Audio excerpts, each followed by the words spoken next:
Thank you so much, everybody, for coming to the second drop-in event for the Free Speech Champions project. And as you all know, the title, it is asking whether artistic freedom is under threat.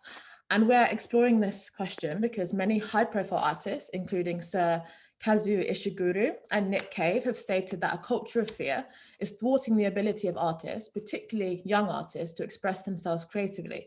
In recent years, we have seen the lowering of the threshold for behaviours deemed social misconduct and the heightening of the consequences for transgressions.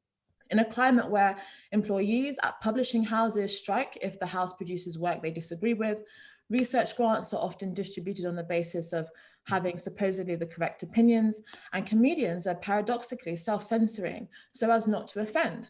It seems as if many people are increasingly scared to express themselves. So we're really exploring how important is freedom of expression to the creative process, what are the biggest problems young creatives face today, which orthodoxies have become sacrosanct, what does the future look like for young artists and creatives, and how about the future of comedy? Can we create alternative spaces that will champion the heretical, cut against the grain, and challenge rigid orthodoxies? And I'm really, really excited to be joined today by two very distinguished guests. Andrew Doyle, comedian and author of the recently published book Free Speech and Why It Matters, make sure that you get it, and Vanity drag artist and performer. And so I will just give a few house rules, so to speak. And so both of our guests will kind of start off with 5 minutes maximum, a short outline of their kind of key thoughts and arguments around this subject matter. And then we'll have 30 minutes amongst ourselves. I'll be asking the kind of panelists lots of questions, and then 50 minutes opening it up to the floor. And so please, like, if you want to ask questions, please raise your hand and then I will pick you and then unmute you. But all during the time of the event, please feel free to ask lots of questions and debate and discuss in the chat box. And we read all of these things and it's really, really interesting for the conversation. And so, yes, we're going to get started. And I'd like, it'd be really great if Vanity, you can go first. Yes, good evening, everyone. Thank you very much for having me, Anaya. And I'm looking forward to the course of the event today. So something that occurs to me considering the future of creativity in the arts and the restrictive nature of perhaps the climate that we're in just now, something that occurs to me is that there has always been, particularly with performers, but I am assured from my painter friends and my other creative friends, this is true for them as well. There's always a tension between your own personal narcissism and desire to be loved and your desire to create original and authentic, honest work. I think that this is exacerbated in the 21st century because the Tower of Babel has been rebuilt in the form of social media. And so we have a sort of surveillance culture.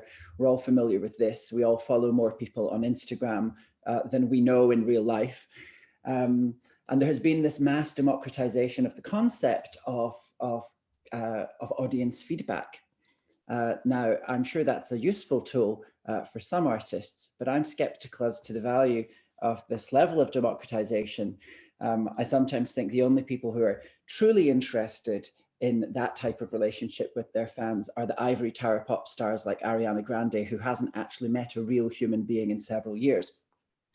I think there's a social pressure that comes from this instant feedback that we have from social media that puts on artists a burden to submit to a pressure to genuflect, to speak the pieties, to post the black box in their profile picture during the Black Lives Matter protests. The need for artists in balance with, they're trying to do original work, but they also want to be liked and to say what everyone else is saying. And I think that what happens there is that artists, particularly in the areas in which I work, which are quite vaudevillian, I see artists surrendering their own voice to use the bureaucratic jargon of the moment. And I think that artists have to use their own words and their own language to express their own feelings. And a failure to do that renders artists impotent, unuseful, and pointless. So that's the shape of my analysis of the problems facing artists. And I think that if we're looking towards the future of what could be a new revived enthusiasm from artists to speak their own minds. We actually need to encourage, and actually what the word encourage means, to make people more courageous. We need more Nick Caves happy to keep doing what they're doing. Katharine Hepburn said that the best gift her parents ever gave her was freedom from fear. And I think that the best way to become less afraid of cancellation is to accept that it's probably going to happen to you at some point. As Andy Warhol said, in the future, everyone will have 15 minutes of fame. I'm saying that in the future, everyone will have 15 minutes of cancellation. Thank you, Vanity. And I've got lots of questions that I'm going to ask after, so looking forward to it. Andrew, great. Thank you very much. Thanks for having me. So I want to propose that I think a lot of the problem we're facing is largely down to self-censorship rather than censorship. I think everyone can broadly agree that state censorship of the arts is really a good thing wherever that arises, mostly in tyrannical regimes. So we're not in that situation at the moment. But what is happening is that artists are increasingly self-censoring in accordance with what they think will be either commercially viable or indeed what they will be able to get away with without risking, as Vanity pointed out, without risking this cancellation that or cancel culture that we're now seeing. And I think it comes down to sort of trying to work out what we mean by art and what artistic representation is for. So one of my favorite definitions of art is from Emile Zola, who said that art is life seen through a temperament.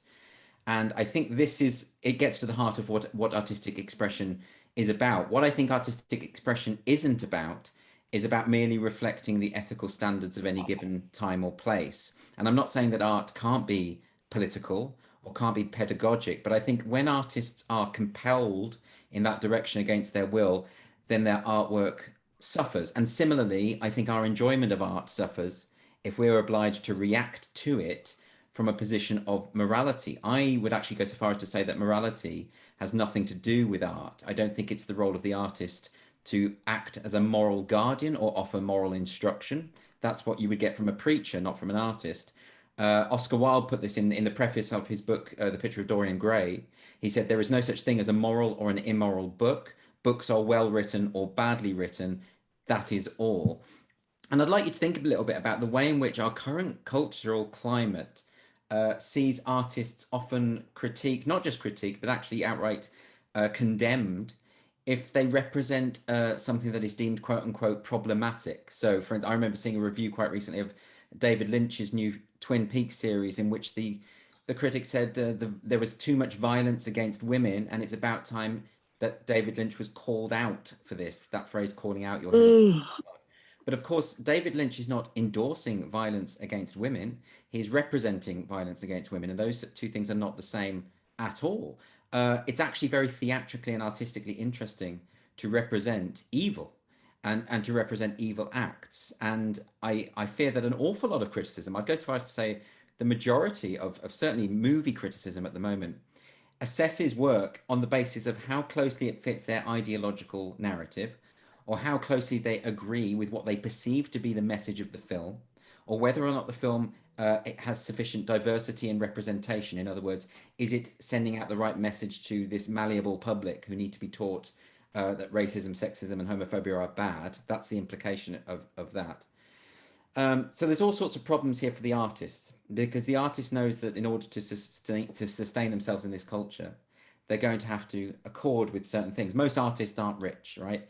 Most artists have to rely on the gatekeepers of the industry to get a foothold. You know, back in the 16th century, it was fine because you had patrons who could rich people who would give you money to sit there and write poetry and do nothing else. Well, we don't have that now. We have Arts Council funding, which is largely distributed on the basis of, again, political or ideological messaging. So this is very bad for the artist. So I'd just like you to think about that a little bit and think about what that does to an artist who wants to take risks. Because I think certainly most of my favorite artistic works, historically speaking, have been from creatives who were taking risks, were pissing people off, were shaking things up. Now that becomes less and less probable if we are living in a climate where artists will be completely lambasted and punished and dragged through the mud if they attempt to take risks or they attempt to represent things in what might be a theatrically or artistically interesting way, but which upsets activists online. So those are just a few things to think about to get us started. Thank you. Lots of really interesting things put out there. I guess I've got a question for both of you, really. What is this kind of orthodoxy you talk about? Like, what is it that artists or some artists are trying to do that they don't feel able to do? And what is this kind of consequence that people, real or perceived, are afraid of? And then secondly, when did you first realize that the climate was being stifled? I mean, because Vanity, you kind of touched upon the fact that there's always been something, but kind of social media seems to have amplified it. Was there a particular point where you saw like a kind of shift, or has it been a kind of ever-present fear that's kind of been taking different manifestations? Vanity, do you want to go first? Yes, I mean, I think the orthodoxies in a broad sense are probably the orthodoxies of identity and lived experience, which is interesting.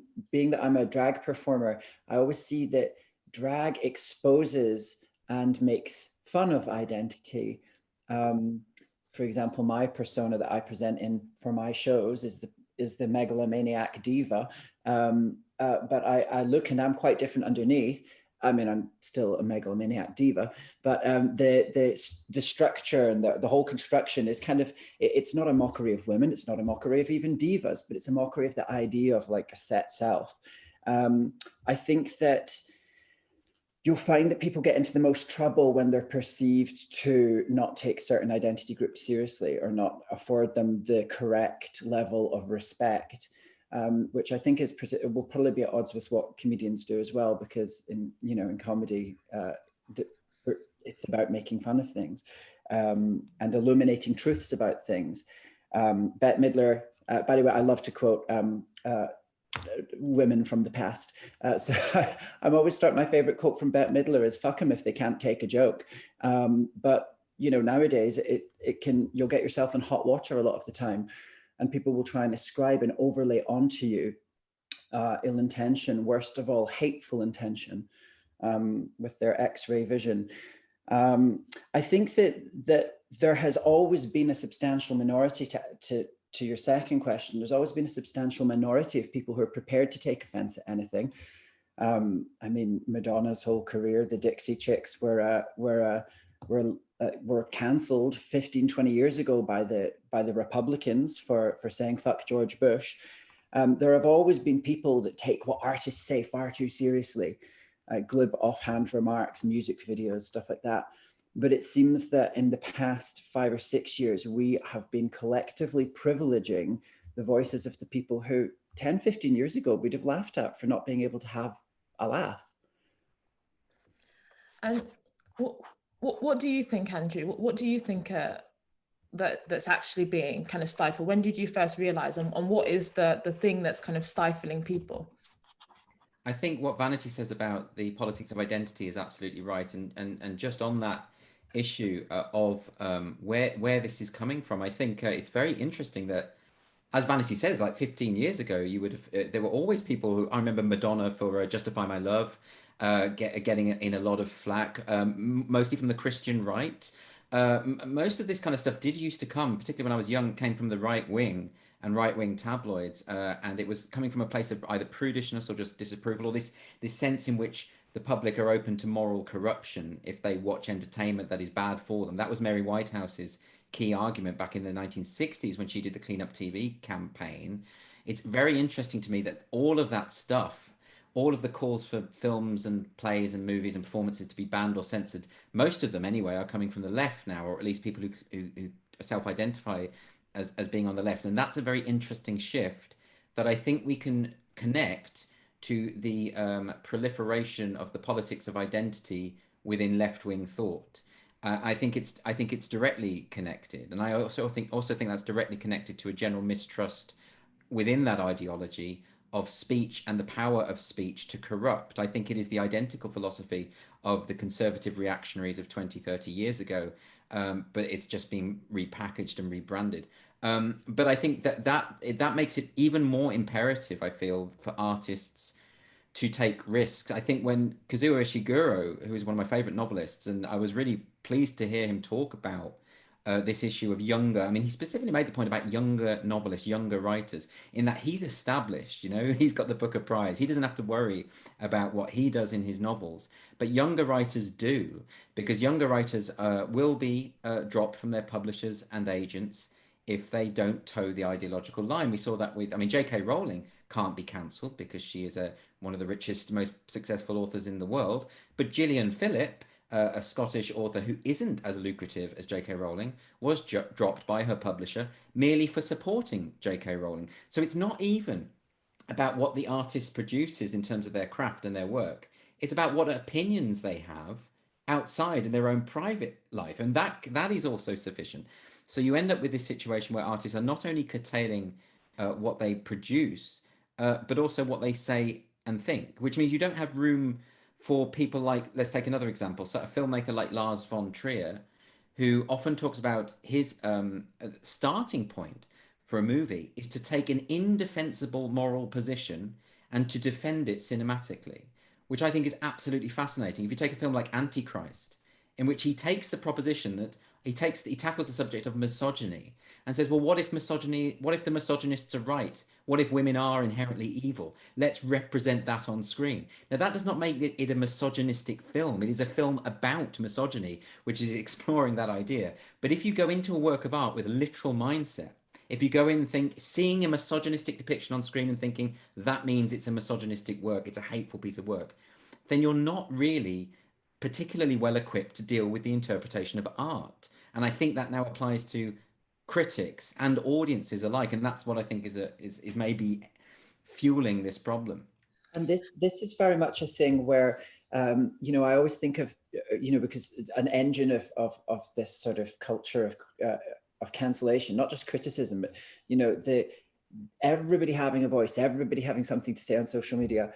You know, oftentimes I'm struck by the people that are kicking off a fuss about the latest, you know, the latest particular political scandal. They're not people that go to shows. They're not people that go to galleries. They're people that snipe from the sidelines and don't necessarily participate actually in the arts or in creativity themselves. I think there's a sort of, I mean, I think artists are chancers. I certainly think I am. I think that we're people compelled to create and that we have to find ways to monetize that to live.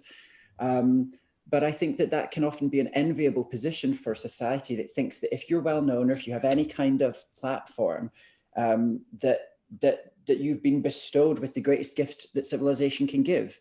I mean, it's good to have a microphone, but it's not the be all and end all. And I think that there's sometimes a nasty envy from the people who fight the fight for cancel culture, because they're unhappy seeing people sort of do well, you know?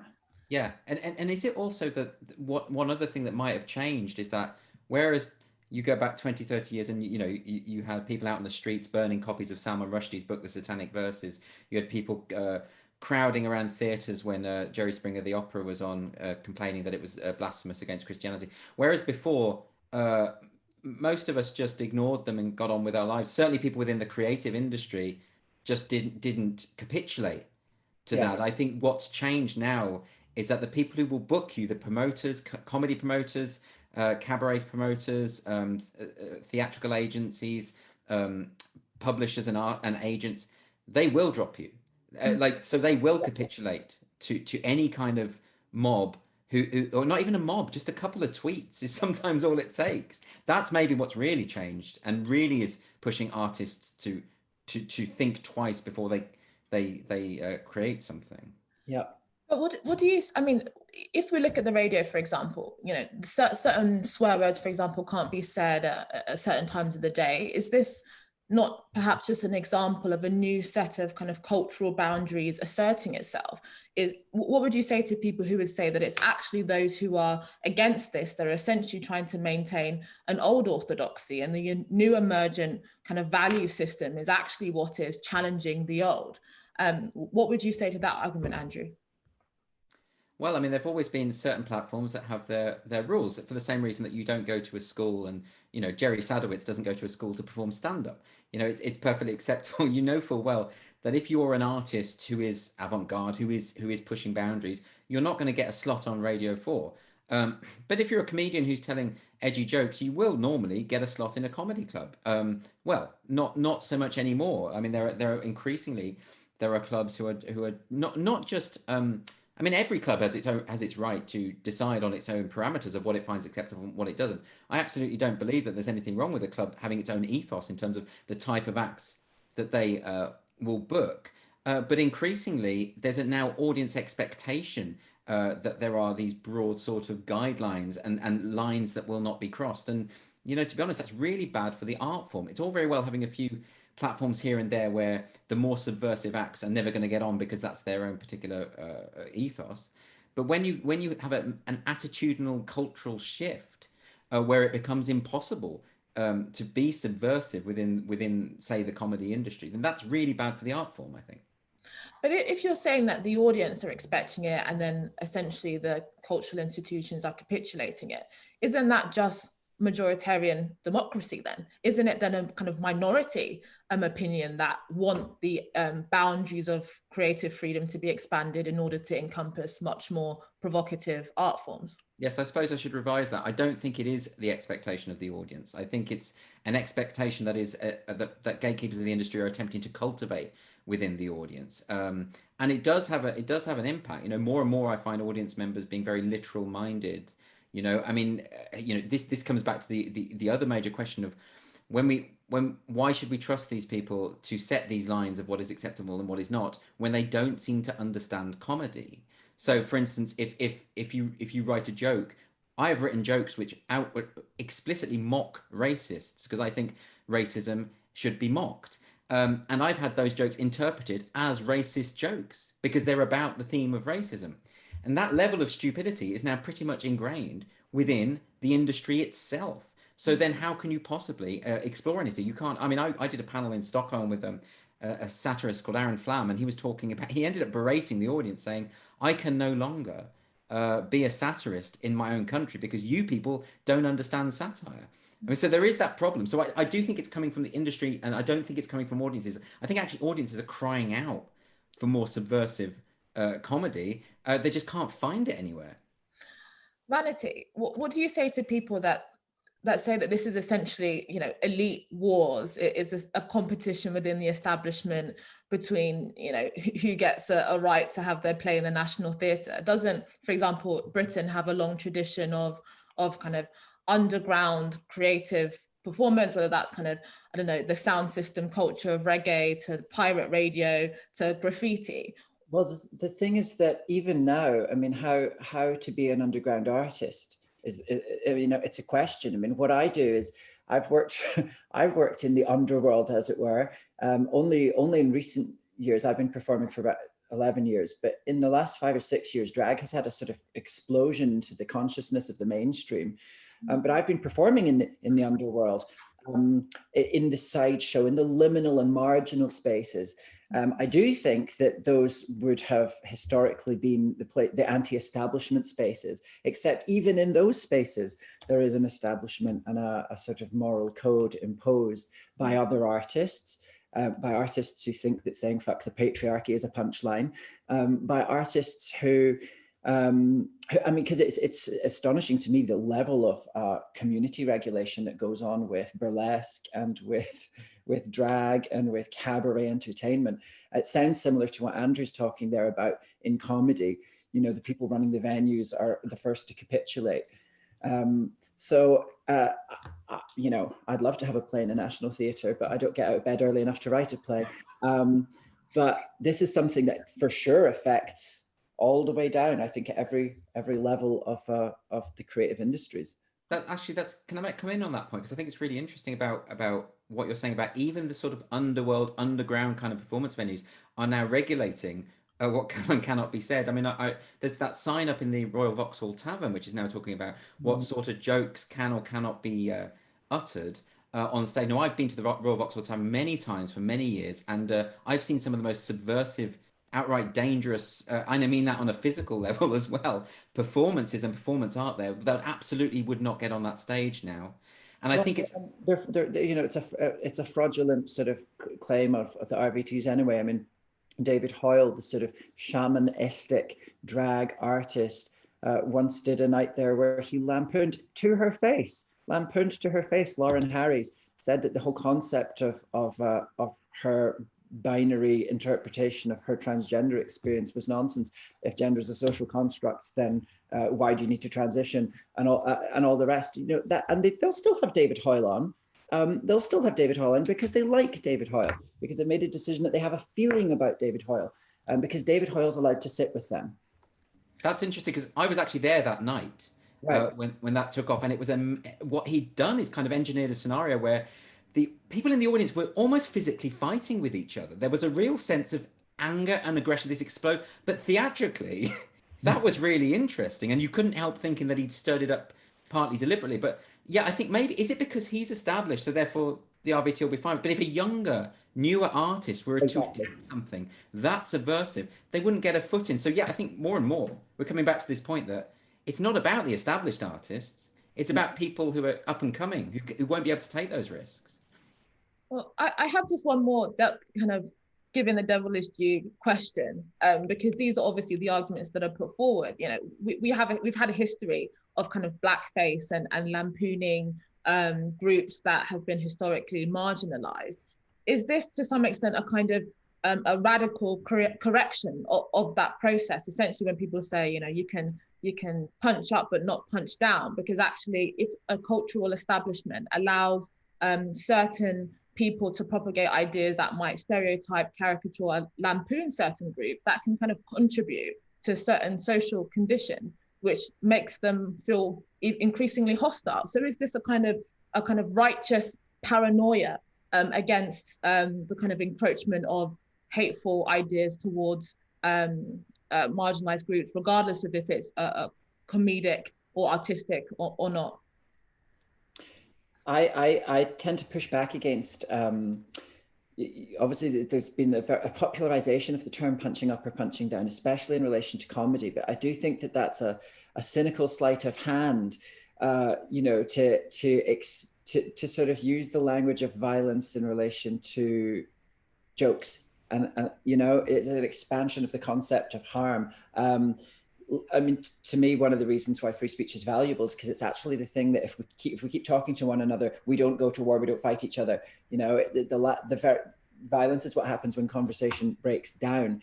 So it always frustrates me to hear the sort of debate framed in that way, because it's a manipulative deployment of language in and of itself. Yeah, and I would add to that I think this idea of this being a kind of corrective to problematic representations or harmful representations, well, I mean, that happened about 40 years ago. This is something that doesn't, it's a corrective against something that doesn't exist. I think this is a major problem. Like, let's take comedy.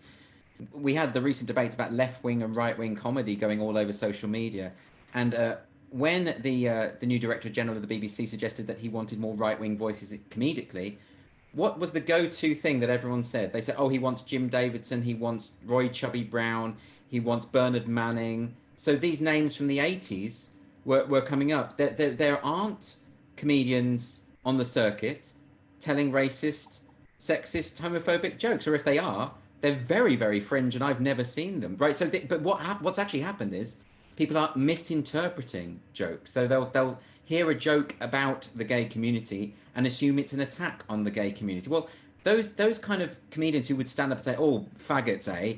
They haven't existed for 30 odd years. Honestly, I couldn't name you one. So I think there's a kind of weird literal mindedness that is being applied particularly to comedy, which means that people just aren't comedy literate and are therefore don't know what they're criticizing. And so I've just got one more question before I open it up to the floor. So obviously we've heard very, very compelling arguments in terms of why censorship and suppression of artistic freedom is bad. But what are your thoughts on why we should expand artistic freedom? Why is artistic freedom a good thing? Why is it necessary? Why is it important for the creative process? Vanity?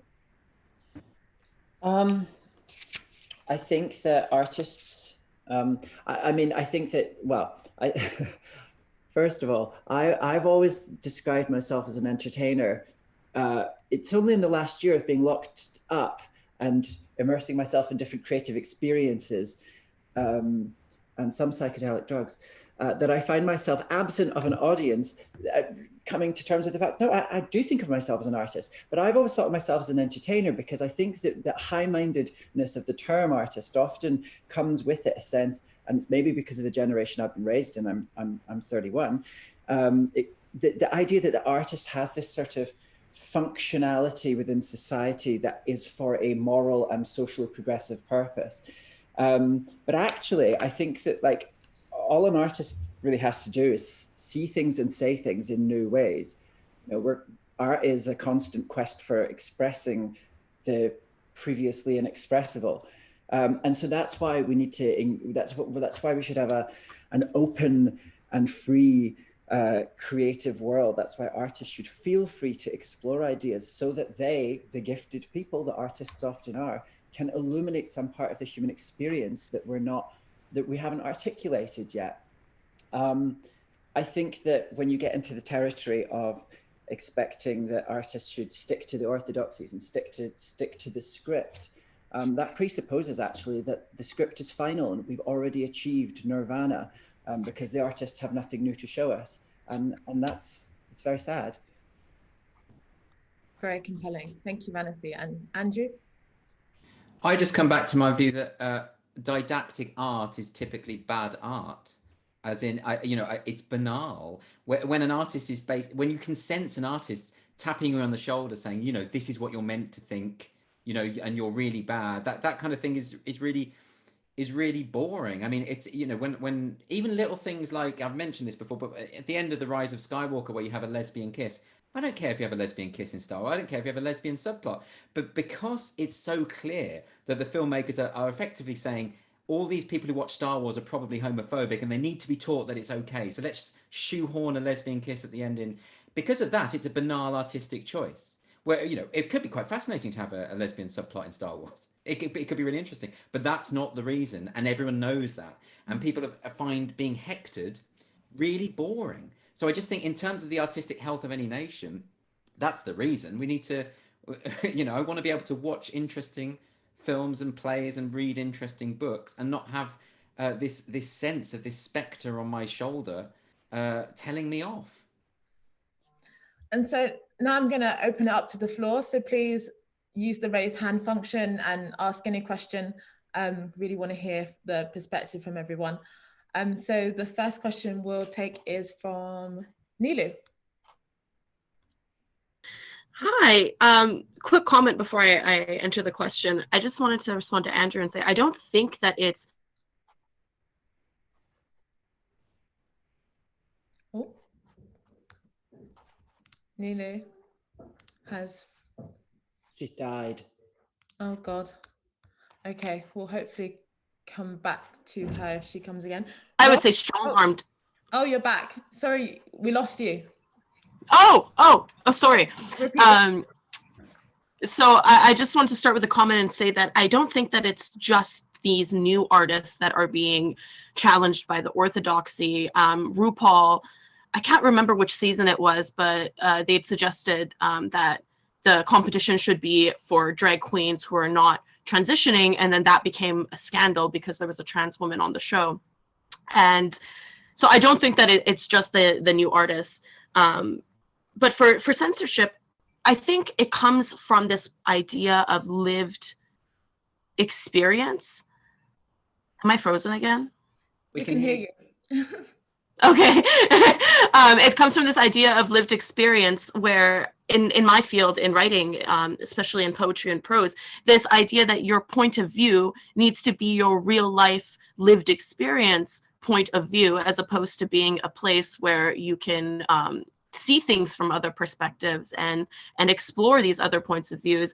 And so I just like to hear a bit more, both from Vanity and from Andrew, from a comedic writing stance, and also for writing comedy and drag. I mean, how do we write jokes if we're only allowed to write from what we've literally seen, if there's no realm of creativity? Great. So we'll take a few questions and come back. Rob? Great, thanks so much to both of you for that. This is kind of a question to either, concerning the comedy circuit or the drag circuit. Do you notice that your colleagues are quite often like converts to this kind of these new orthodoxies? Like, do they genuinely believe in them? Or is this idea of self-censorship so kind of pervasive that they don't actually agree with the principles that they're putting forth? Thanks, Rob. And George Harrison?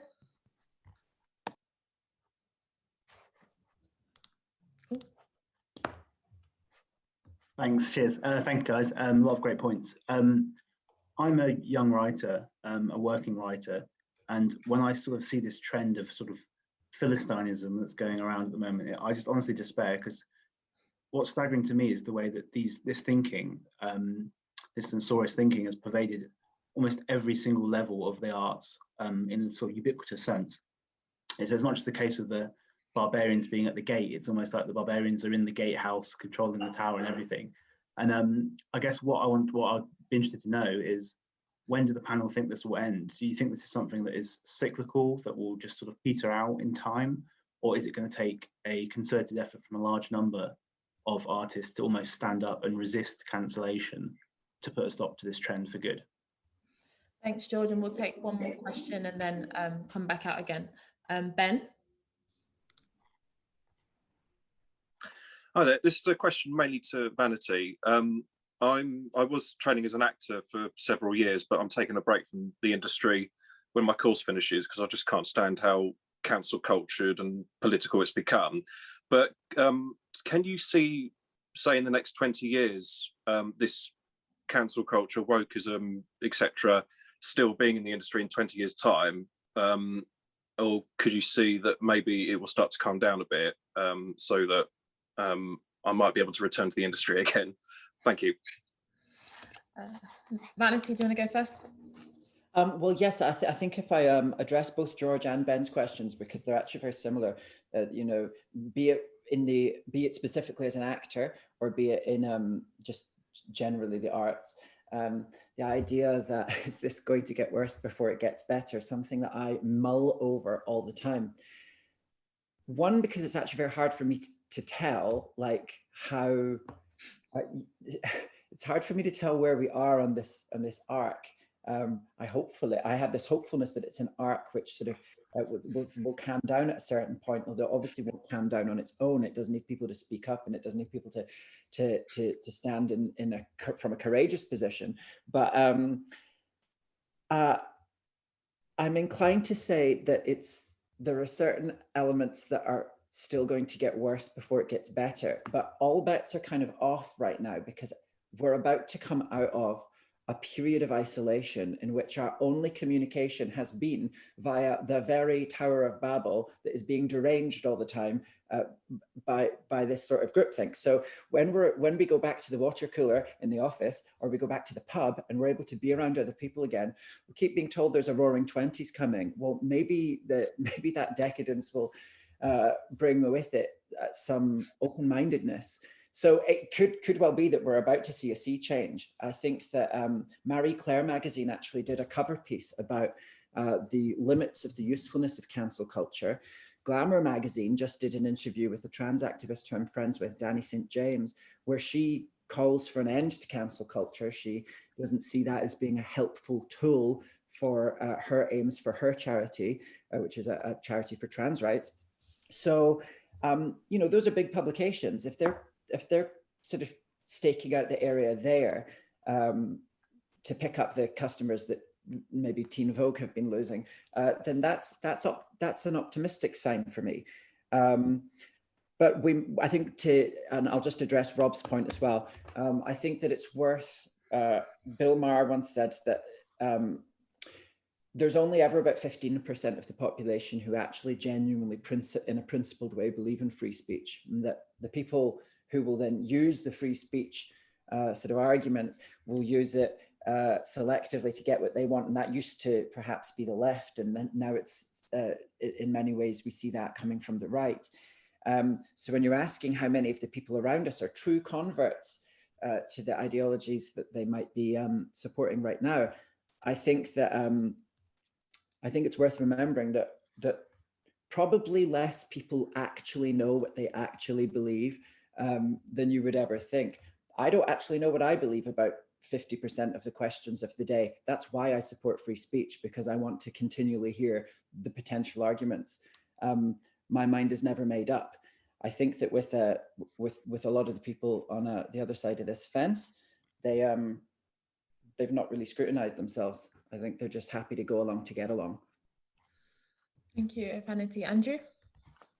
Yeah, I'll address a couple of, so Nilu talked about lived experience, and I think that's a really interesting question. Increasingly, publishing houses are hiring what's called sensitivity readers. So if you write a book from a perspective that is not your own, say you are a female writer and you write as a gay man or whatever it might be, then a sensitivity reader will check that your representation is not going to cause offense. But of course, so much about artistic representation is, as you say, getting into the shoes of someone else and imagining scenarios that are not you. You know, when I do stand-up comedy on stage, I am not me. I'm a persona, not to the same degree as Vanity, but I am creating a kind of warped, exaggerated version of myself that is not myself. And often I will say things that I don't think because I consider it being in character. Now that's far more interesting to me. And this idea that if you can only write and represent that which you have directly experienced, well, I mean, every book will be an autobiography, you know, and that's no good at all. I mean,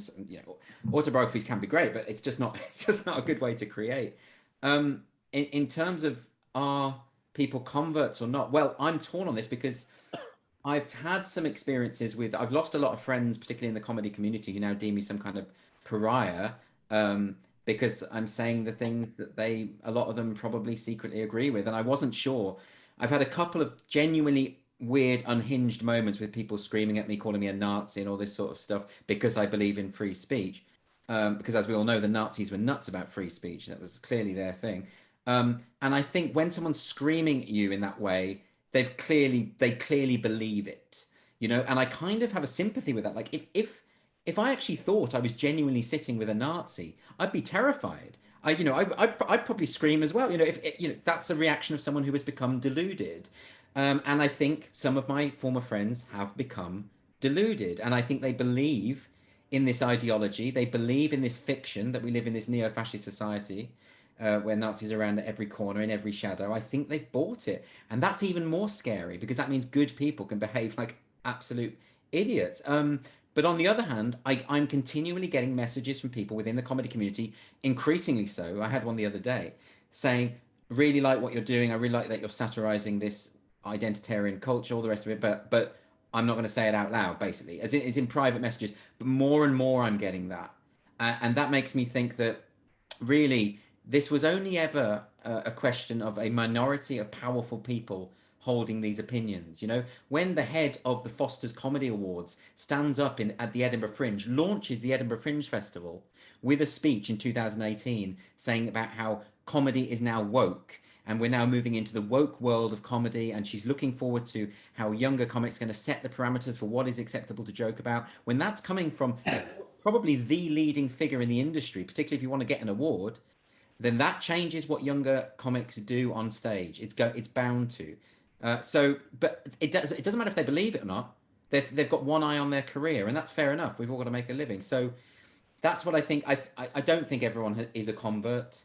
I think people are just saying that they are. It's called preference falsification, where you just say what you believe is the popular view, not what you actually think. And I think if everyone's just a bit more honest, we might get out of this. I mean, as to the question of when is it going to end, I think that's going to be the key. There'll be a tipping point when people realize that just being honest about what you believe and respecting people enough to disagree, that's when we'll be able to move beyond it, rather than basically behaving like kids in a playground. You know, when you're at school and you used to think, oh, I want to say this, but will everyone agree? Because I'm not going to say it unless I'm sure that everyone agrees. That's how children behave. And we are in this kind of infantile culture. That's what comes with this kind of identitarian politics. So I'm optimistic some days, I'm pessimistic other days. I used to think when I was younger, I remember in my militant political phase, I used to think when I was a teenager that if a gay man wasn't prepared to come out to the world to participate openly as a gay person, then they should be denied anal sex until they are ready. And I think in a funny way, it's it's that frustrating thing of, you know, it's very appreciative for people like us that, you know, we are on the receiving end of some negative invective a lot of the time. You far more than I am, Andrew. And it, you know, it is actually very galvanizing, and it's meaningful when somebody reaches out to say, oh, I support you, but, you know, I can't say that. But then the frustrating thing is, it's like, well, then that's nice, but it's not actually support, you know? And we do kind of need, I saw someone in the comments said that this isn't something that necessarily artists can fix. This is something that audiences need to just be a little more, that perhaps audiences need to say, yeah, do you know what? I did go to that show. I thought it was really funny. And no, I don't think it was wildly racist. And or I don't think, you know, or whatever it is. Yeah, no, that's very true. We're going to take some more questions. Please raise your hands and ask lots and lots of questions. So but we'll go to Chrissy Daz next. Hi, I think I'm unmuted. Hello. Hi. I think there's always been a tendency for art and culture to reflect a narrower range of representations, views and attitudes than we would like. Generally that people who consider themselves progressive or left or whatever would like to see more variation within characters, especially when you're talking about minorities, women, gays, blacks, etc. And I think that there was a very clear sense in the past that if the problem is a narrow range of representation, then the answer has to be more. It has to be to broaden that, and therefore there was a commitment to free speech, to opening culture up to a wider range of ideas and voices, really it is a puzzle actually why that seems to have inverted. So there is still a sense, I think, to a certain extent, that this is the problem. You know, the Bechdel test, women, gay people, always sort of going into a narrow sort of range of representations, and yet the solution seems to be coming from, one presumes, similar sorts of people, that rather than combat the narrowness with widening it out, that we need to sort of just stamp down and end up actually making everything even more narrow and even more sort of formulaic. I want to ask both of you what your views are, but I've got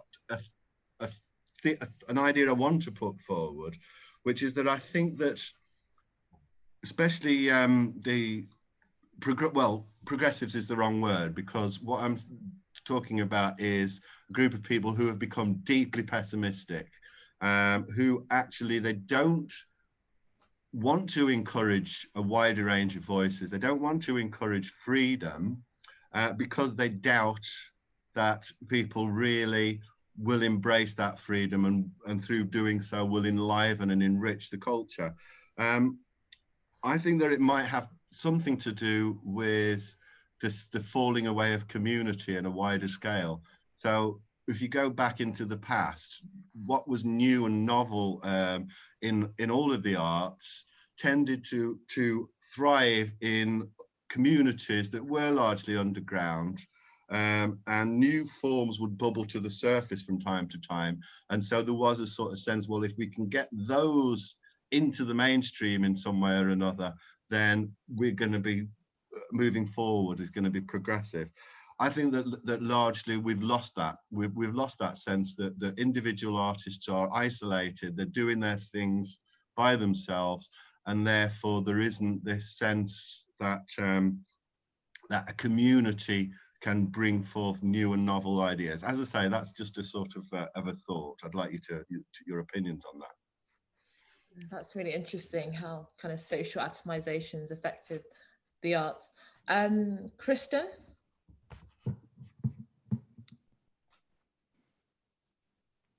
Yes, thank you both for coming out. And I'm a young comedian myself, and I think, what I wanted to touch on, and I was talking about the new rules, and if these are just the new rules.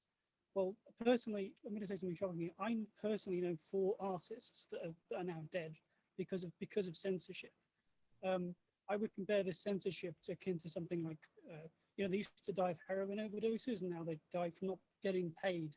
So they so they simply go to the streets and can't earn a living, or something like the AIDS crisis, something like that. And I'm just wondering kind of what's the way, excuse me, emotional about this, what's the way kind of out of this? Because, I mean, someone like myself, I got to sort of Channel 4, only 21 on scripts, and then it's not about getting to the point of getting no. And once you get to the point of getting no, in the ivory tower of something like Channel 4 or whatever, and then to be completely cancelled, like, I'm just sort of like, what's the kind of way out of this? Maybe it's just sort of empathy from something like Unleash Comedy to send newsletters out to new artists, something like this. But yeah, just people are dying, and I would compare censorship to something like the AIDS crisis or heroin overdose, something like that in the 90s. And Thank so you. yeah. Ewan? Hi. My question is about how would you suggest that someone would push back against the stigma and the misconceptions about free speech, not just among the 1% that are quite extreme anti against it, but just amongst the general population, where a lot of them see it as being an excuse to be hateful, or as a right-wing concept rather than the progressive concept that it originally was. So how would you pitch free speech in a way that makes it sound more fashionable? Thanks, Ewan. Dylan?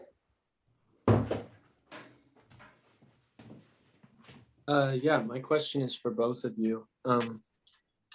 Andrew, you in particular keep pointing out that society seems to be suffering from literalness, or a desire to take things literally. And I'm wondering,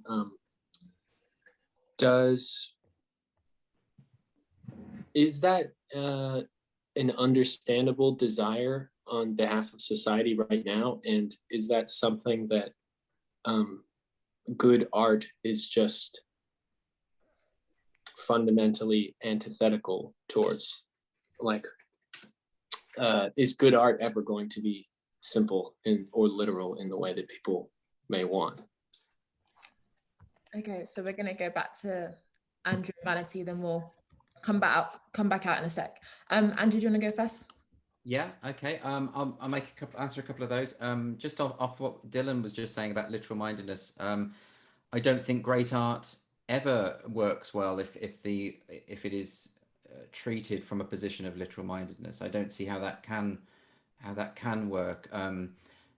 Because if it is just a literal representation of what the artist thinks, then it's not really art in any meaningful sense. It is a sermon, or it is a treatise or a discourse. And that's not to suggest that they can't have artistic merit, I suppose. And indeed, you can write novels and plays with a message, with a political message, that's true enough.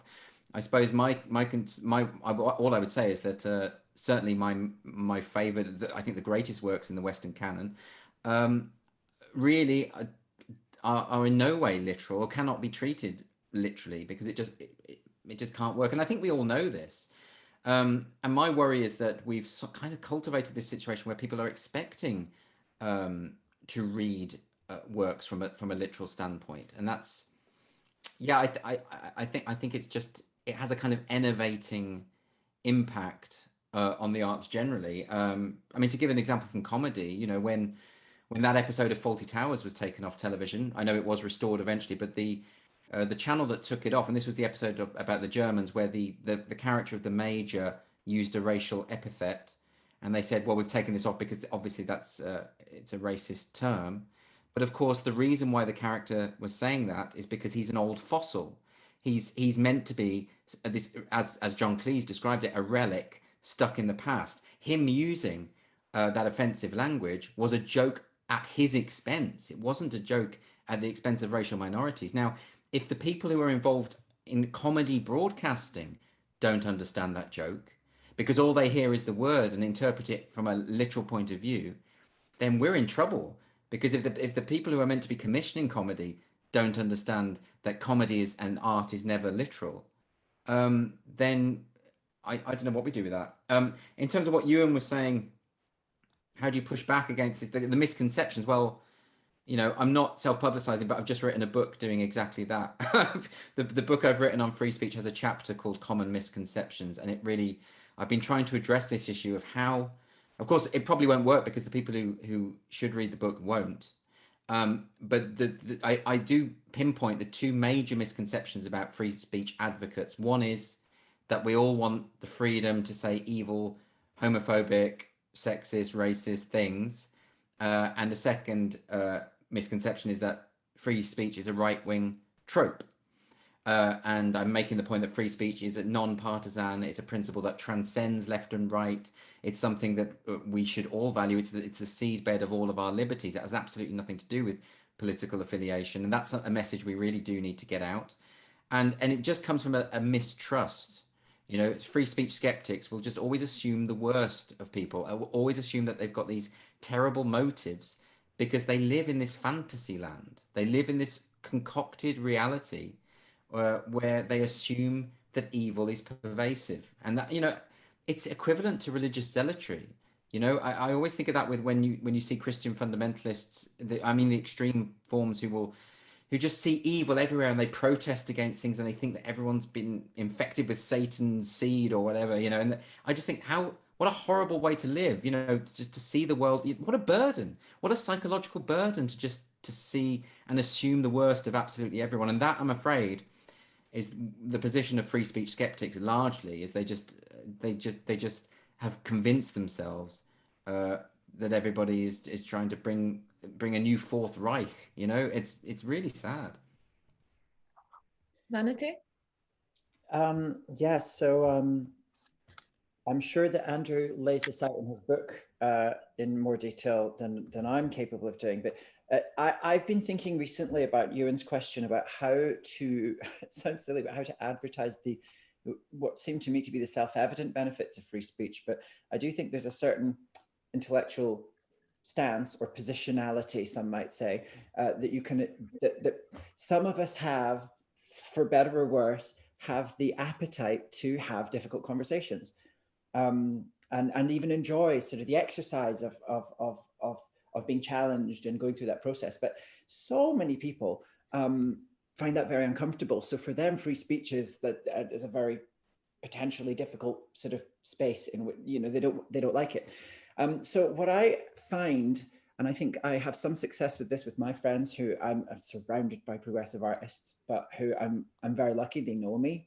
I think they do understand me. They understand that we have a difference of values in some areas. But the thing that I find works often is saying free speech is actually, even the term speech, you know, that's from me to you, but it's actually free communication. That's what we're asking for. That's what we hope for. And communication is a two-way street. You will struggle to find anybody who likes being told what they can listen to. And so if you can reframe that free speech is actually, it's not, the challenges of the free speech era, I don't have 1,000 things to say. I just don't, you know, but I do want to hear 1,000 things. I want to hear a limitless number of things. And I want to be the person who decides what I get to hear. I don't know your social group, Ewan, but the US Billboard #1 song right now is Lil Nas's "Call Me by Your Name." So if anyone doesn't know, Lil Nas is a sort of rapper singer who is gay. He's the first major out gay black rapper star that we've ever had. And in this music video, he fornicates with Satan himself. And I think that what Lil Nas has actually done is he's gamed the cancelling system, because what he's doing is he's obviously creating work which is his artistic expression. I completely support that. But who's he wound up? Well, he's wound up the evangelical right. You know, that they don't like his video, Quelle Surprise. And so the more hysterical the evangelical right become about his video, the more he gets to go on Twitter and say they're trying to cancel me, the more his progressive fans go, yeah, oh my God, you're socking it to the man.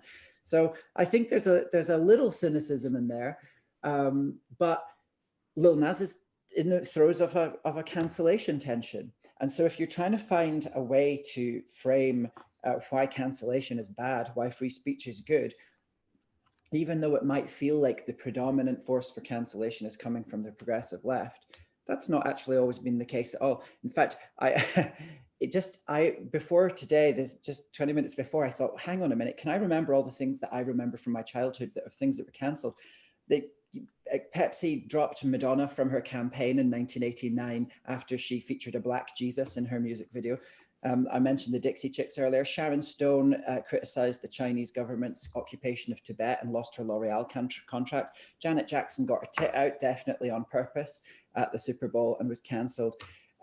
So, you know, there's the whole cancellation thing isn't new. There's always been that kind of censorious instinct in society. So you can actually find examples that people are going to agree with you are egregious and wrong. And if you can get them to agree in principle, well, then the rest of the debate is just the Overton window thing. I thought Chrissy's point was interesting, although I'm not sure. The point about community and that artists now create in a more, and I think this is true, obviously this is true from the last year, artists create in a more solitudinal way. You know, the internet was supposed to bring us all together, and we were very excited about that 15 years ago. I'm now, literally, I'm of the view now where I'm like, I don't want to be together with everyone. My dream world would be that I didn't even have social media, or that it was managed by somebody else. That's not where I take flight as an entertainer. You've got to come and see me. So I think that maybe what performers need to do is try and find out a way that they can build audiences in the room. I know that goes against, you're not going to have the most Instagram followers that way, but I only have 3,000 Instagram followers. I have seen so many drag artists who I've judged in competitions who are new to the game, who've got 20,000, 30,000, who make, you know, stunning makeup and all that, but they don't have a following. They don't have a loyal audience. That's something, human to human connection is something that still exists. So we need to find ways of making communities in real life of artists and audiences. Thank you. We'll go back to the floor. I just have a question. I'm wondering as well if this is just, I don't know, like the dialectic, because even if you look at kind of George Carlin, and who many people say was a kind of big free speech kind of comedian, he was, I think, charged in 1972 with obscenity, and then there was a kind of movement to open that up, and then you kind of mentioned Lil Nas X, and there's also kind of Cardi B's music video, but now it's more socially acceptable for obscenity. And so isn't there kind of a relationship between kind of oppression of artists and kind of creating work of resistance and struggle? So isn't there a relationship there between those two things? Isn't it kind of just almost impossible to get to this point where it will just be completely free? There will always be these different taboos, and the struggle between the kind of taboos and liberation is part of the creative process. And then I think that's right. I mean, I mean, I'm not laying all of this at the feet of social media, but I do think that young people right now seem to think that because performers, again, this is my area, I'm a performer, performers who get cancelled tend to be well known. So it's not performers who aren't well known because there's nothing to cancel. There's no platform to take away from them.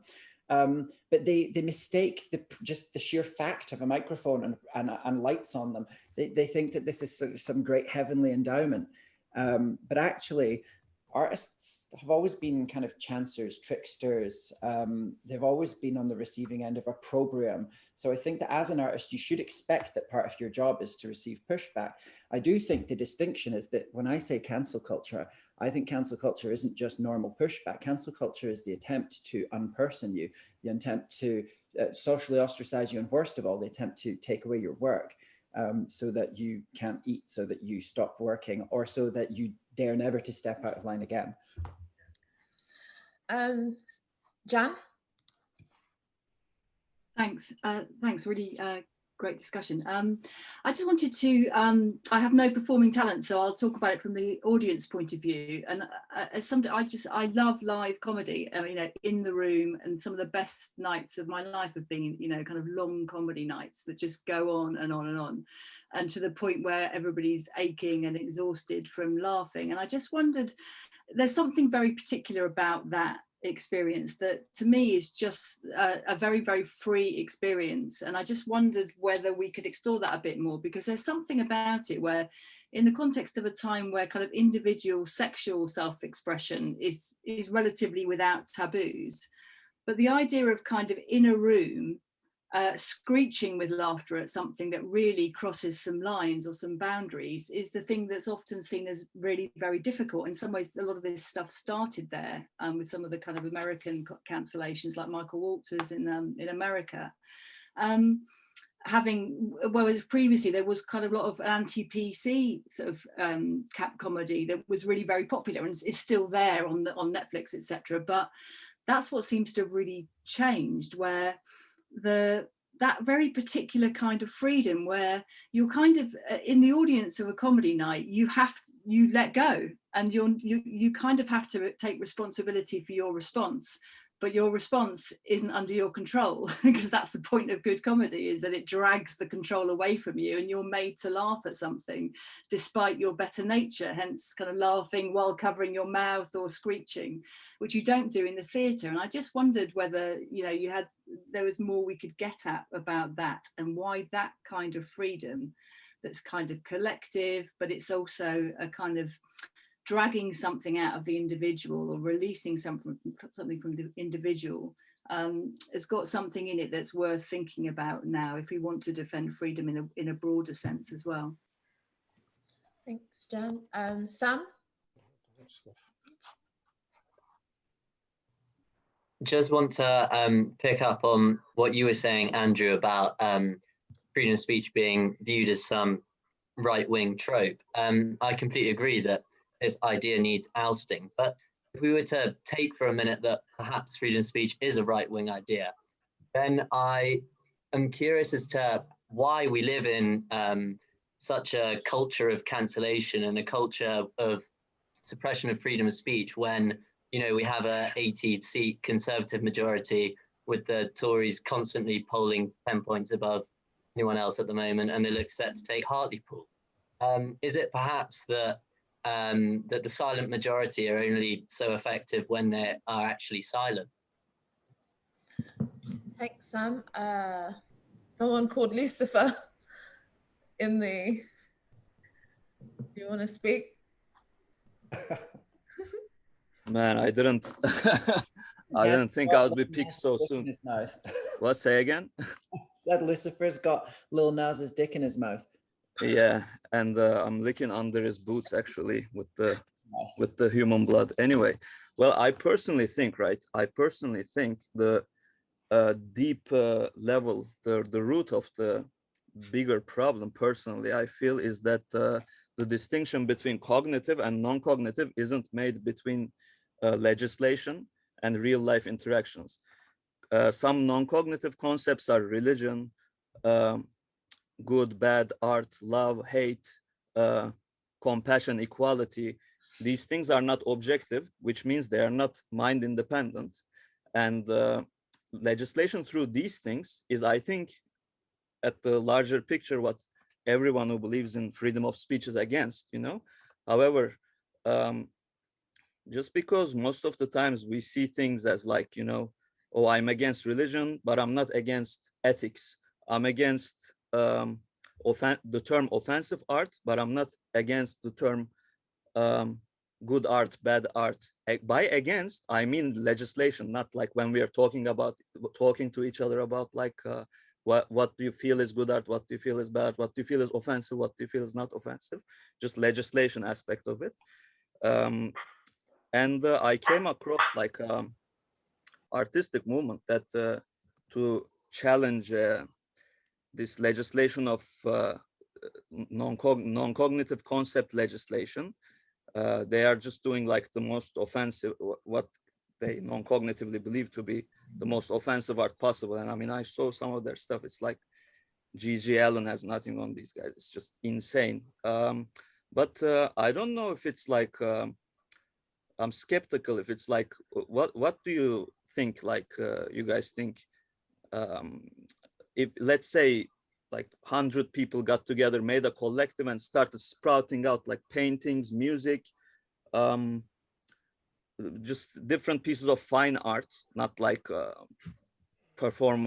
not art where they physically hurt anybody, but like where they don't, and it's fine art, but they push the limits so much, and there's a saturation of these things, and society really has to deal with. They can't like deport this person, put this person in prison, because I mean that's what they do usually, because we are so separated, and people who do offense, like transgressive art, let's say, are so like separated, and they're not a collective, and this is not a trend. What if it was made into a trend to make transgressive art and challenge these like non-cognitive legislations and try to bring in a new sense of justice where only objective things, which are mind-independent things like physical matter, is used to legislate both in private and public domain.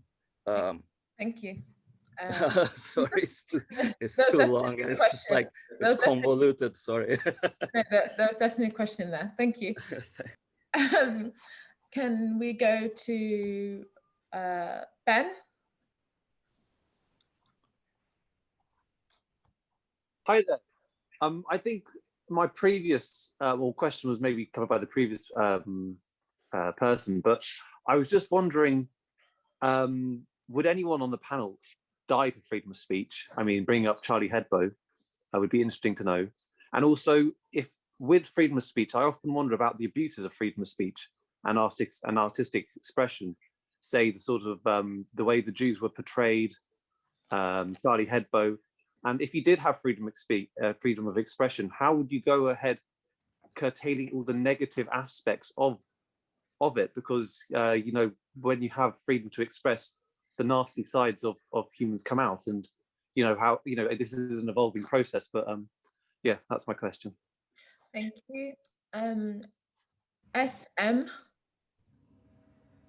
Hello. Yeah, I should probably just clarify that I'm not a kink streamer or anything. Those are my initials. But what I wanted to kind of ask was a question related to something Vanity said.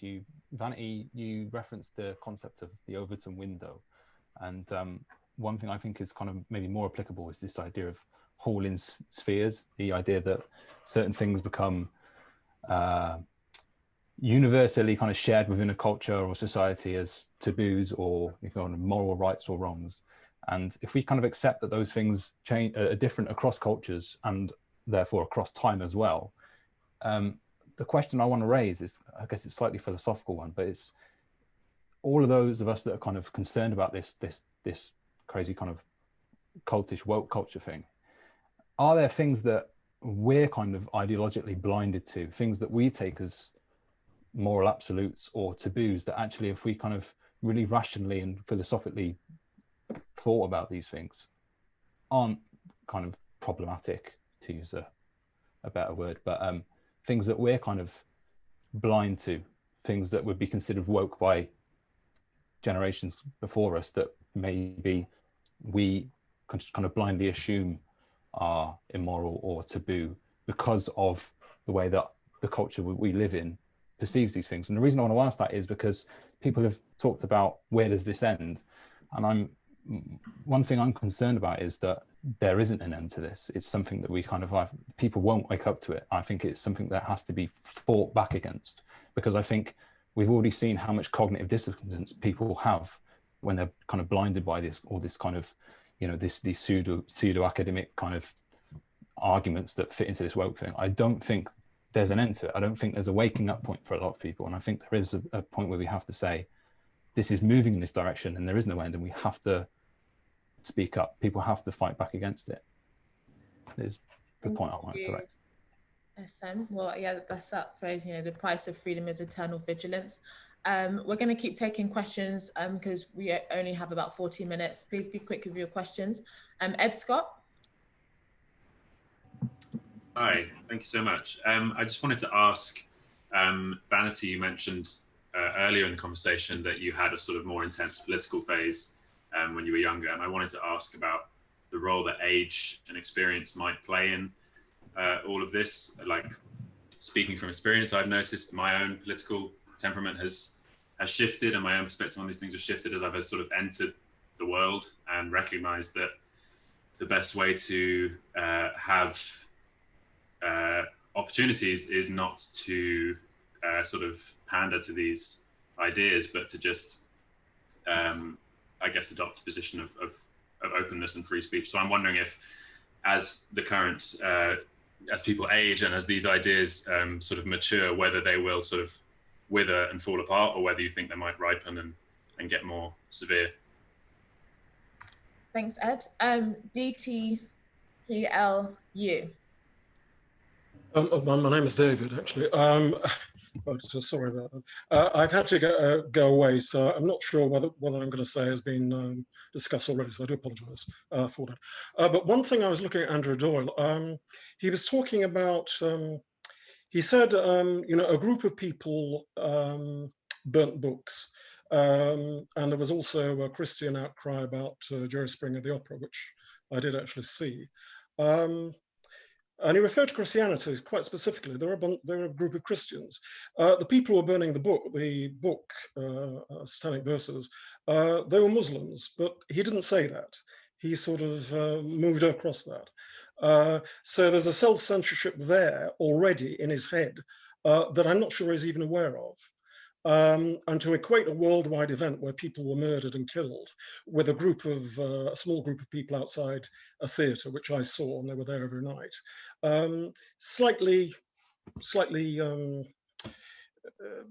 problematic, let's say that. I think a lot of this started with that. I think the West caved on an ideology or expression of criticism of an ideology. And I think that's where the rot set in. And I think the larger context of this is that if you have a sort of communist, it's like in China, isn't it? The little red book. Everybody has to think the same. It becomes a great mind. We all become part of each other. I think it's a delusional fantasy, but I think it motivates a lot of people at a sort of unconscious level, you know. I'm a therapist, so I tend to come across this somewhat, you know. And one of the things is I'm very interested in Anna Freud. Anna Freud is, you know, she's the daughter of Sigmund Freud, you know. And she wrote a book in the 1930s called The Ego and Its Mechanisms of Defense. Everybody knows projection. And a lot of this is people projecting, you know, where I project and where I end and you begin is problematic. But she also had another one called reaction formation. And that's a development at a conscious level, directly opposite to the unconscious. And I think a lot of this virtue signaling and racism and so on and so forth, this is people defending themselves against their own aspects of their personality that they can't tolerate. And I think we've kowtowing into this or giving into this sort of woke culture is not doing anybody any good. I think I agree with one of your other speakers. I'm not sure if this is going to end, or if it ends, it's going to end very badly. And it's going to possibly end on the streets with conflict of various kinds. So I'm somewhat pessimistic, but what do? You just keep on going. Thank you. But we'll take one more question, then we'll go to the speakers, and then we'll take one last round of questions and then closing statements. But Birdie Rose? I was just going to ask, what can we do to persuade or encourage fellow artists to be braver about their own freedom of speech as an artist? Because it's not just about ours, is it? It's about theirs too. Yeah, thank you, Birdie. Yeah, so Andrew, do you want to go first? Pick up. Yeah, okay, there's loads of questions there. Okay, I'll try to get to as many as I can. I have to confess, I didn't understand Lucifer's point, but I'm a Catholic, so I suppose that's inevitable. But I think when he was talking about this idea of legislation against abstract concepts such as hate, I think he is tapping into something quite important there that we need to react against. So, for instance, the SNP have a recent hate crime bill, which has a specific section on the performance of a public play, or the public performance of a play. And the Justice Secretary, Humza Yousaf, was specifically asked about this in Parliament, and he said that it would be conceivable that neo-Nazis would put on a play in order to recruit people to their cause, which just suggests to me he knows nothing about these people because they're not into amateur dramatics. That's not going to happen. And it's just a bizarre sort of thing. And you don't want that on the statute books. And I think a lot of the problem comes down to the abstract concept of hate. You know, I mean, we can it's impossible to define. Let's be clear about that. This is why there are hate speech laws across Europe, but no one has a shared definition of what it means. We all know that it isn't possible, and therefore it becomes a kind of fudge, and you end up with a situation where people are just offended by a work of art and will therefore have recourse to police intervention. And I think we do need to push back about that. We do need to be incredibly wary of that. In terms of David's point, David, I have to say you were factually wrong. I wasn't self-censoring. The only way I would have been self-censoring is if I had have thought to myself, Muslim protesters, and stopped myself from saying the word Muslim. That didn't happen. I think I probably specified Christian protesters because the Jerry Springer case was less well known. And if you think I'm mealy-mouthed about criticizing Islamic fundamentalism, then you should read the article I wrote about the Batley School protesters last week for Unheard.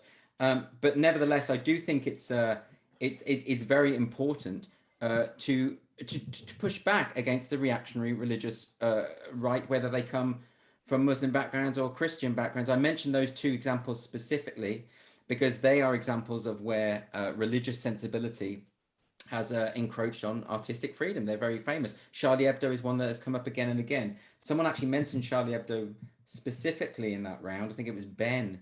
And but mentioned it in the same breath as Der Stürmer, or at least the Jewish propaganda cartoons. And those, the very fact that those two things get mentioned in the same breath is an example of how we can't trust our subjective interpretations when it comes to it, because they're by no means the same thing. The anti-Semitic cartoons of Der Stürmer were, of course, designed to stir up hatred against the Jewish minority. Whether they did or not is another question. And then the Charlie Hebdo cartoons are coming from an explicitly anti-racist, consistently anti-racist position, and are just often misinterpreted. So those are very different things. Would we die for free speech? It's a difficult one to say, isn't it? And I spoke recently to an employee at Charlie Hebdo about this, and I find it absolutely incredible that we're still in this position where we are not defending cartoonists who wish to offend religious sensibilities. It's absolutely astonishing to me. The Batley case has really disturbed me, not because of the protesters. I don't care about that, but they're free to protest. I think that's fine if they want to do that. But the fact that they're not, the teacher in question had to go into hiding, got no support from the school, was immediately suspended for showing cartoons. I mean, this is absolutely insane. So we do need, and that sort of leads into, I think, what someone else was saying. I think what SM was saying about, where does this end? Do we need to fight back? And I think the answer is we absolutely do need to fight back, because I don't think we can get complacent. I think if we just sit back and say, oh, well, the pendulum swung this way for now, we'll just wait it out and it'll all be all right eventually. I don't think that's true. I think that and the reason I don't think it's true is because these sort of ideologues who are now leading this very censorious climate are in charge. And that's what's different. And that's why if we just ignore it, it won't go away. It will just mean that they win. And this is a common confusion which was raised by Sam, was that we have an 80-seat Tory majority in Parliament. And then you might think, well, that means the Conservatives are in control. They have political control.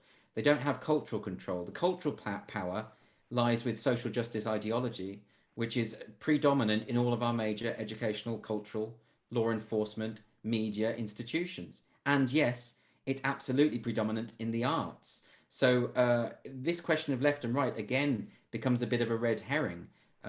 Comedians are often attacked they're saying, well, why shouldn't we mock the conservative, mock those in power? And of course we should, but we should also mock those with the cultural clout, and those are the ideologues that I've been talking about tonight. And Vanity?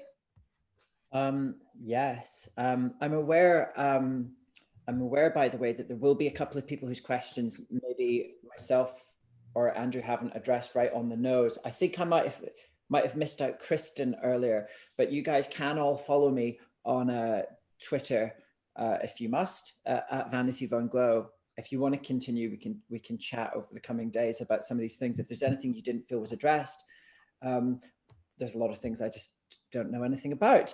Well, I'll start with Ben. Would I die for free speech? Ben, what are you proposing? There's a thing that sometimes when somebody's defending free speech on Twitter or on social media, a really snarky, censorious individual from the progressive side of things will pop up to say, any minute now, he's going to say that he'd defend to the death your right to say this, you know, as if this is a sort of a totally ridiculous thing. Now, I don't go about my life thinking about that I'm about to die for anything. I certainly hope I'm not. I mean, my drug overdose is in the diary, but I don't want to die for anything political. But what I do think is that having given considerable thought to this over the years, and I say specifically over the years since I was cancelled and lost so much work and was ostracized by my community and took a long time to get back to where I was before in a position of security. I'm not saying, yes, I would die for free speech, but I'm saying that if I were to die for anything, it wouldn't be for nation. It wouldn't be for, be that Scotland or Britain. It wouldn't be for the party I vote for. It wouldn't be for any of these things. It would be for a kind of meta principle like love, you know, or liberty, or possibly beauty. But my sexual history will attest that I'm happy to settle for less than gorgeous. SM asked about the Overton window. Oh yeah, I think Andrew's right to say that like things don't pass of their own accord. You have to be the change you want to see in the world. But I do think that one of the boons to our cause is the ever escalating censoriousness of the idiots on the other side. Like, I do think that people are more on board with what we're talking about today now than they would have been 2 years ago. And as much as I'd like to say that's all because of the work that we've all been doing, and it certainly is to an extent, but it's also because people don't like excess. The people don't like those like quite depraved excesses. You know, when people are trying to cancel, I think it was Teen Vogue, the woman who had made you know, tweets 10 years ago or something like that. The excesses of this movement do kind of expose them, are quite exposing for the people who are proponents of that. Ed Scott, sorry, I'm going through bullet points now because we had so many people there. My intense political phase when I was younger, by the way, was a phase of intense support for free speech. So it's not that I've necessarily changed ever on that particular front. But I think that when I was younger, in simplistic terms, the questions that young people thinking politically, especially when you think about that they're thinking about this in high school and beyond, the question they're asking is, who are the bullies?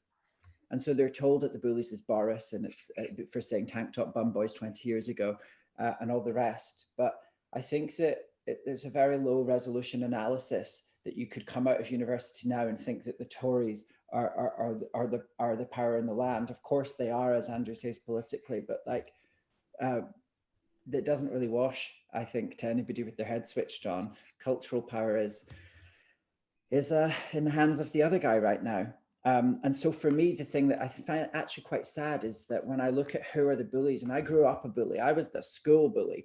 And now when I look around, I see that people who felt victimized and marginalized in their younger years have found a crafty little way to become the bullies themselves. And I think that the worst part of that is that, you know, cancel culture is within and of itself, in most instances, exposes the ugly instincts of people that are uglier than the thing that they're trying to cancel most of the time. Birdie, how to embolden artists? I'm not sure, but and this maybe links a bit to what David was saying. I think that a lot of the problems we're having are actually to do with a fundamental lack of confidence. I think that's exacerbated for young people because they grow up in public. And I think that the only way to stand confidently behind the work you create, or even behind the glib remark you said, or even behind the political opinion you have, the only way to do that is to try and build your own character and have a strong sense of who you are. That could have a spiritual component. That could be that you really connect with your own friends and family and community in a certain way. I think that it's people who are uncertain of who they are and have an existential guilt about how lucky we all damn are to be living in this country where we've all got a tablet and a phone and a laptop. I think it's these people that get the jitters that are the very first to start posting the critical race theory on their, uncritically posting it on their Instagram news feeds. And I have a whole problem with that, because Instagram is not for the spoken word, you know? Thank you, Vanity. On that fantastic note, we have come to an end for the evening. So first, I just want to clap for our amazing speakers, and then to everyone.